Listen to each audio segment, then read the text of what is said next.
The following edition of Special Report has been made possible through production grants and gifts in kind from Cayuga Press of Ithaca, 1650 Hanshaw Road, and by the Tompkins County Chamber of Commerce.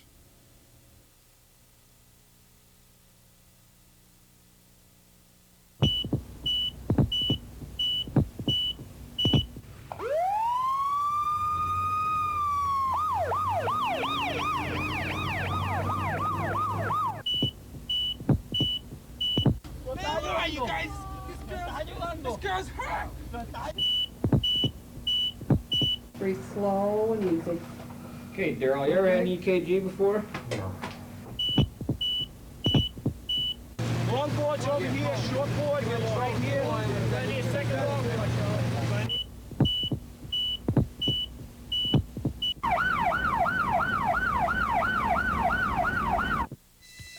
Tonight on ICB-TV. There's nothing more rewarding than to, after an ambulance call, to say, geez, I feel pretty good about that call. I helped that person. And you know, it gives you a good feeling inside.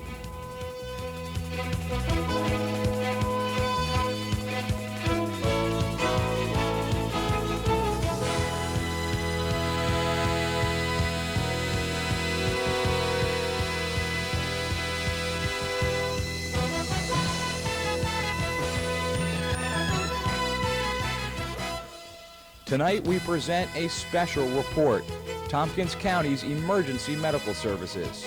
Kathy Wolverton takes an in-depth look at the level of emergency care offered to the residents of Tompkins County. We'll take you behind the scenes of a service that could mean the difference between life and death. Welcome to Special Report. I'm Kathy Wolverton. Tonight we'll take a look at emergency medical services here in Tompkins County, the people and the systems behind it. We'll tell you how EMS developed and where it's going. EMS is taken for granted by many of us as being available whenever we have an urgent need for it, but that wasn't always the case. It wasn't all that long ago when emergency care consisted of a you call, we haul operation. After World War II, civil defense units were well established. They began training ambulance attendants and police in emergency methods. When a victim was trapped in a car, a wrecker was the only way to free them, often doing more harm than good. Funeral homes ran hearses to the scene of a rescue call. The hospital also transported victims in an ambulance truck, minus all the drugs and equipment of today. The Korean War saw the first awareness of a need for better emergency transportation and services. Later in Vietnam, it was realized that trauma patients were dying unnecessarily. So a system of medics in the field, along with medevac helicopters, was refined to help bring down the mortality rate. During the Vietnam conflict, the hit television program Emergency debuted. In its run from 1971 to 75, it sparked an interest in the general public on the East Coast by showing them what could be done to help a victim in the field. The combination of Vietnam and Emergency gave the new EMS system the push it needed to spread from its bases in California and Ohio. In 1974, here in Tompkins County, the new fire coordinator, Jack Miller, EMS council member Lou Withiam, and a handful of others succeeded in obtaining federal funding to start the Emergency Medical Technician Training Program, better known as EMTs. The EMTs of 1974 were limited in what they could do, especially when compared to the EMTs of today. In the early 70s, EMTs could do little more than control bleeding, give oxygen and CPR, and extricate victims from wreckage. In 1975, the EMS system got a tremendous boost with the purchase of a hydraulic extrication tool, better known as the Jaws of Life, by the Lansing Fire Department. The Jaws of Life provided a faster and safer way to remove a trapped victim from a vehicle. Rescue squads began here in Tompkins County in the late 70s. Now the concentration for first response care was focused on the fire department. A rescue squad carries the tools to save victims anywhere from hillsides to cars. These rescue teams were formed by fire department personnel concentrating on emergency care. Finally, in 1980, Tompkins County advanced to the highest stage of EMS, Advanced Life Support Ambulances. These teams provided pre-hospital care. They could stabilize a patient and possibly bring back a life. At this point, squad members could administer cardiac care, IVs, and injections. Before this, a doctor or nurse were the only ones allowed to use this equipment. Now ambulances were practically emergency rooms on wheels. These advanced life support ambulances are staffed by the fire department, private ambulance companies, and in some places, even police departments. Being a rural county, Tompkins County has developed a system to cope with emergencies. Tompkins County has 16 fire departments, 24 fire stations, 5 ambulance squads, 12 rescue squads, 1 commercial ambulance company, and 1 community hospital to serve the public. The responsibilities of basic EMTs include splinting, controlling bleeding, stabilizing a patient, and extrication. Advanced EMT-1s can do all that a basic EMT can perform, including IV therapy. EMT-2s build on that by including respiratory therapy, and EMT-3s include pre-hospital cardiac care in their duties. Before an EMS crew arrives here at the Tompkins Community Hospital, the nerve center of the system, there are thousands of hours of training and drills to go through first, including several sessions here at the emergency room. You better be sure when you look at a wound, when we say expose the wound, that you've exposed it, you know how large it is, EMT candidates spend long hours in classes. Lectures focus on definitions and theory, and then students receive hands-on training in a controlled environment. Gail Weinstein teaches EMTs at the basic level. We start basically with the respiratory system and go immediately into CPR. We hit the heavy things first.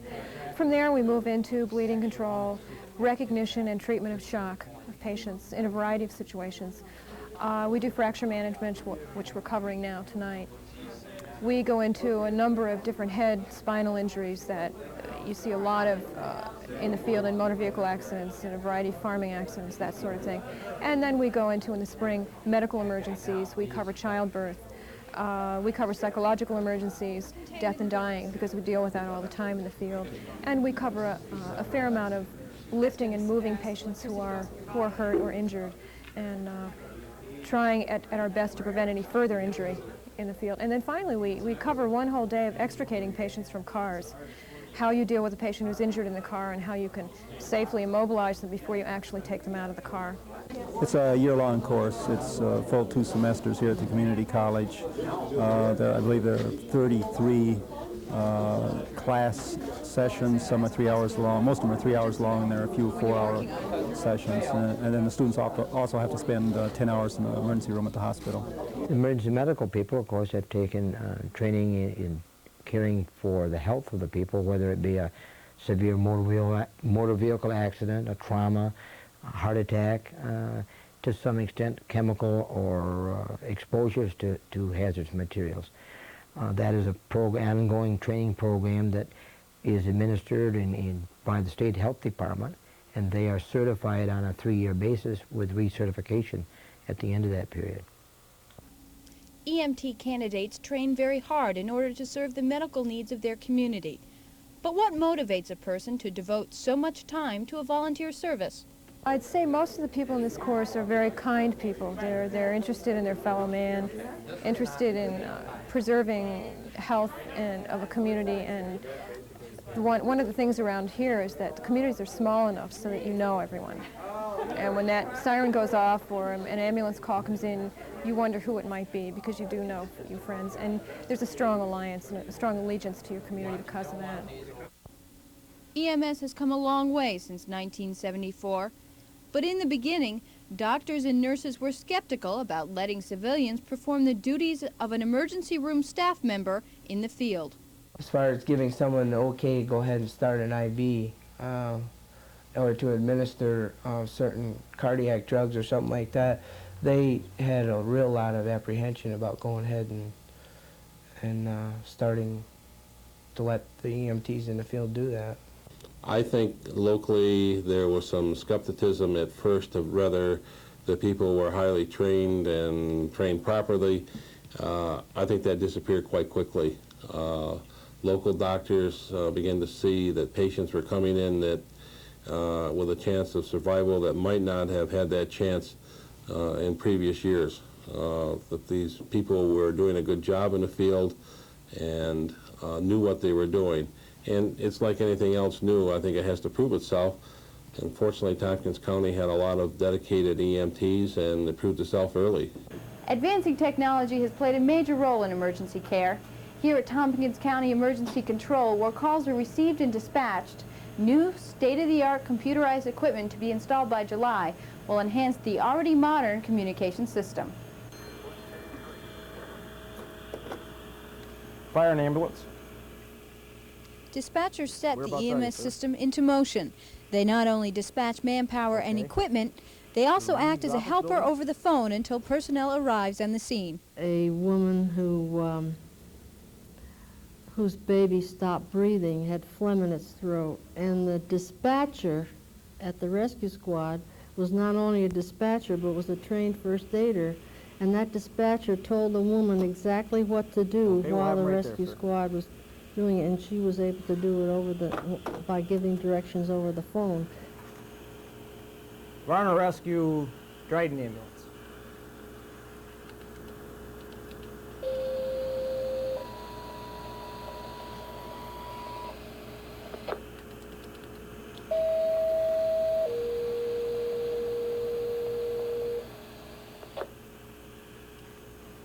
Varna Rescue Dryden ambulance, you need at 899 Dryden Road, the Reeves office building, person with chest pains.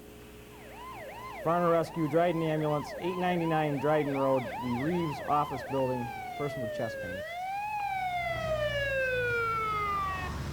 What's the first thing that runs through your mind when a call comes in? As an officer, part of my responsibility is to take care of the scene as well. So I need to deal with, on the approach as to traffic and pedestrians and where the vehicles are and the safety and protection of, the other EMTs and the other firefighters, and that's part of my job as an officer, is to make sure that they're not in any danger also. So a lot of things run through your mind. If it's a specific call, a sickness call or something like that, you go back over in your head what you should do for somebody. If it comes in as a possible heart, you think about what you are going to do for somebody who may be experiencing a heart attack. I suppose my uppermost preoccupation is what am I going to find? What kind of a situation am I going to find? Sometimes I have a hint from the dispatcher. Many times I don't. A call that tells me a person down or a person unconscious doesn't really tell me very much.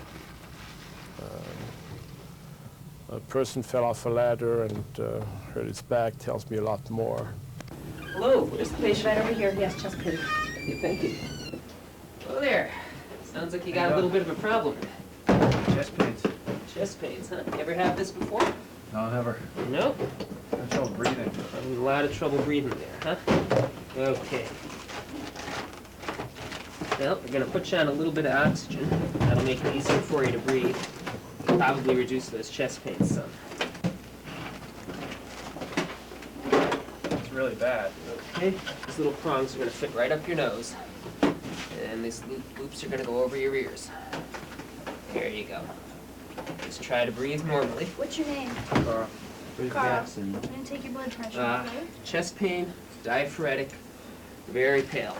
The first thing that we try to do is assess the situation, make a determination as to just what the problem might be, whether it's going to require additional staff from our people. Perhaps the ambulance has arrived with listen to your chest for just a minute. Basic life support trained people. And if it's a cardiac case or major trauma that might require the advanced life support, once we make that determination, then we're likely to have fire control put out a second call for advanced help. But our first efforts, of course, are always towards delivering care to the patient to take care of any life-threatening situations. If they're calm and quiet and it's not a major injury, we identify ourselves, tell the victim exactly who we are, and that we're EMTs or advanced EMTs or whatever sort of training that we've had, that we're with the rescue squad and that we're there to try to help them. And if a person's very upset, obviously when somebody's injured that can sometimes happen, then we try to calm them down, find out exactly what happened. And that's a good share of our function as a rescue squad, is to do that immediate treating and to find out what's happened previous to the injury or the accident or whatever it is. Do you ever say everything will be okay? No, Why not? no, because it may not be. We don't know that. We're not doctors. We can't make that decision in the field. Our relationship with rescue squads is fairly good. They help us out a great deal as far as they're obviously the first ones on the scene, especially if you go to Newfield or Enfield. And they relay the situation back to us, and then we can gear ourselves toward our arrival onto the scene and taking over care of the patient. Okay, does he have any severe chest pains, did you say? That's affirmative. Okay, if you've got an advanced tool there, why don't you set up an IV of D5W? RDT is probably another 3 to 4 minutes. 10-4, that's D5W, TKL. That's affirmative. Carl, I'm going to take your blood pressure reading. Just by talking to the patient can calm them down, bring their, it's brought the, patient right down to the point where he's not as nervous, the blood pressure comes down. Maybe keeps him from going into shock.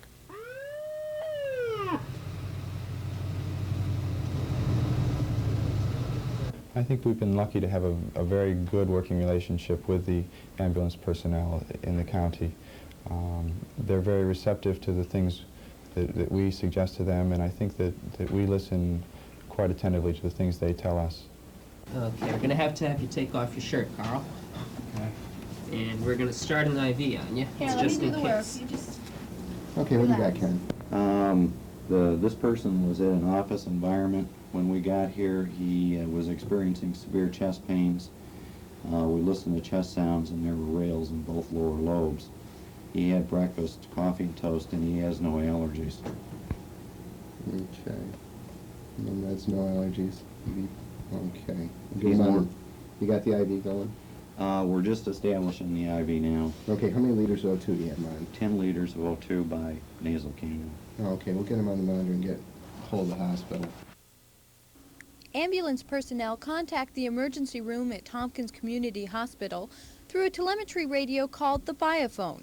This piece of equipment allows direct voice communication between the doctor and the EMT. Heart rhythms are transmitted and monitored by the doctor at the hospital. He or she evaluates the information and gives further instructions to the EMT. Dryden Ambulance 552 to TCH. Hi, this is TCH. Go ahead, Dryden 552. This is AEMT 3 Morrison. How do you copy? Read you loud and clear. We're on the scene of a 28-year-old male patient who's complaining of severe substernal chest pain. The onset was while the patient was at rest. The duration's been approximately 5 minutes. First set of vital signs, BP 146/80, pulse is 96, respirations are 84. Patient's fully conscious, pupils are purulent, skin is warm and dry. He's on no medications and no known allergies, no previous history. We do have him on the monitor at this time, and we're showing sinus rhythm with unifocal PVCs at 8 to 10 per minute. Do you request a strip to be sent at this time? That's affirmative 552. All right, he's showing PVCs. We're receiving those. Also be advised the patient's on nasal O2 at 6 liters at this time. He's had no relief from the chest pain with the oxygen. Go ahead and push 1 amp of lidocaine, 50 milligrams. IV bolus, please. That's 50 milligrams lidocaine IV bolus. That's affirmative. Monitor the patient's vitals and transport as soon as possible. Lidocaine bolus is on board. We're going to prepare to transport. At this time, our ETA is going to be 10 to 15 minutes. This is TCH clear. Dryden 552 standing by. Is it tough to diagnose over a radio through fire control? There are easy situations and there are difficult situations. For instance, a person who's had a problem many times in the past and seems to be suffering from the same difficulty is a fairly easy situation to get a handle on. Certain people with minor falls or minor injuries are very easy. Then there are the other situations where someone has a new event that is totally different from something they've had in the past, and that becomes much more difficult to diagnose. 2, 3.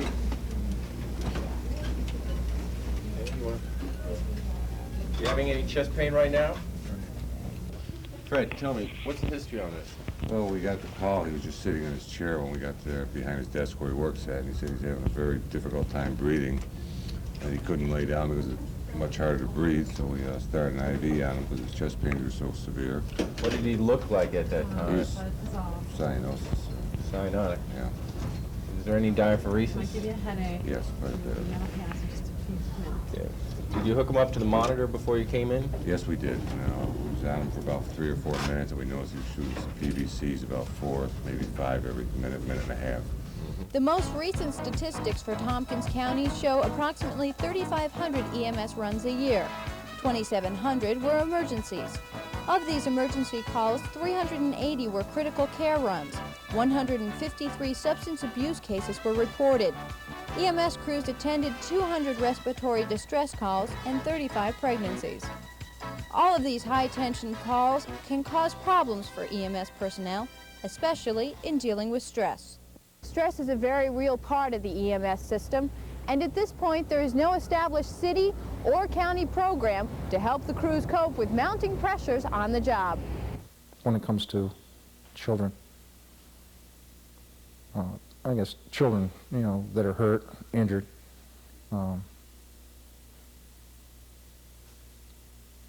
that scares me. I hate to hear the most is the full arrest call, where I know I'm going into a full arrest situation, full cardiac arrest, because there's nothing pleasant about these calls. You work very hard, you work under a tremendous time constraint. Basically, you have 6 minutes from the moment that the patient lost or heart stopped until you get there for something fruitful to happen. The odds are overwhelmingly against you. I have 3 kids of my own, and I do not like to see them hurt, and I do not like to see other kids hurt. I just don't, I don't like child pain. Worst call I've ever been on, emotionally, was the death of a young infant, about 14 months old. It was a crib death, and we were called. We were here in the station, responded. It was 2 blocks from the station here. The child was swept up by our members, and we went to the hospital. The hospital staff put a tremendous effort into it. But as it turned out, the child had been dead for some time. But just everybody involved didn't want to give up on this little guy, and it was really tough for a lot of us. We currently have no formal program for dealing with stress and burnout, and they are problems throughout the country in EMS and emergency care. It's probably one of the shortcomings of our program. We're currently trying to devise some method for formal discussion of difficult cases and to prevent burnout. Informally, it's not unusual for at least the squads to discuss the case among themselves, and oftentimes to contact the physician back and discuss the case with that particular physician. What we try to do is after a bad call like that, we come back to the station and we have what's called a critique. We all gather around together and we talk about the call, what went good, what went bad, people's feelings about the call, what bothered them, so that they can get these things out. I don't know as if I really relieve it. I just more or less tell myself that, you know, it's over with now. When you get back, think about, you know, things that, you know, might have been different if such and such would have happened, or, you know. But it doesn't really leave me for quite a while. But I don't normally show that it's getting to me either. Burnout, whether it's firefighters or ambulance people or rescue people, can be many and varied, from a person putting in a number of years and feeling, look, I've done my share for my community in this particular field, I've generated another interest possibly, to the number of calls that you've gone on just over a long period of time, or maybe a real particular bad incident that some people don't handle well. We have some people who need counseling after a very severe automobile accident. Usually it is because it's trauma or a severe fire where we've had loss of life, that will create a burnout problem and just say, look, I no longer can take this pressure of this particular job along with day-to-day operating. Maybe all of us have got to make a living. And it's really, if you look at the response, it's a pressure cooker type thing. Knowing that there are laws supporting their work can be a comfort to the EMTs. In particular, the Good Samaritan law protects the volunteers. That if an EMT who is unpaid goes out on a call and performs emergency medical function on a patient and performs it to the best of his ability and is not negligent, in other words, uses training level properly, he cannot be sued by that person. This intersection, the Octopus, has been a political issue for quite some time. But the EMS crews aren't interested in politics.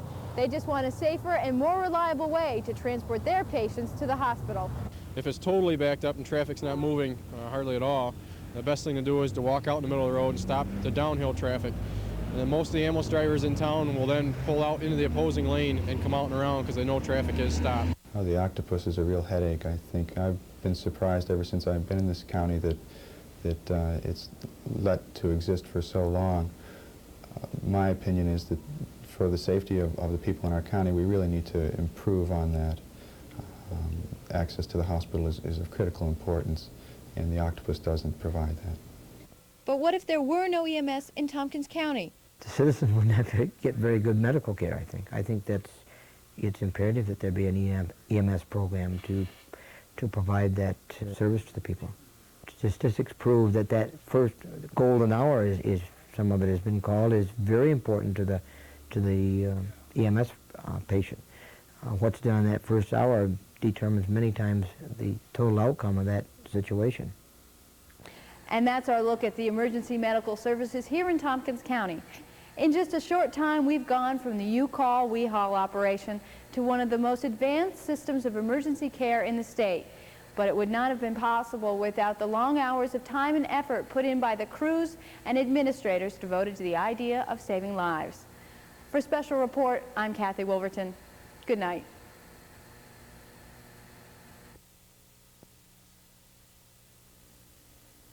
On Saturday, March 15th, William J. Chapin, an EMT with Bangs Ambulance, drowned while attempting a rescue at Buttermilk Falls State Park. Bill lost his footing along the ice-covered steps and fell several feet into the rushing current. He was 25 years old and a member of both Bangs Ambulance and the Ithaca College Safety and Security Division for several years. It is for his bravery in risking his life for someone in distress that we dedicate this program to him. We here at ICB-TV join the family and friends of Bill Chapin in mourning his passing. He will be missed by all.